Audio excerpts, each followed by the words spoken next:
Welcome back to another technical deep dive here in the debug zone. Today, we're tackling a big question and breaking it down with insights from other users. Hopefully, this clears up some misconceptions and helps you get the answer you need. So, buckle up, stay a little curious, and let's jump right in.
And that's a wrap.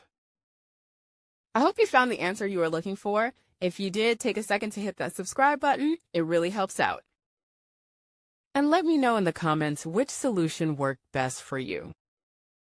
See you next time in the debug zone.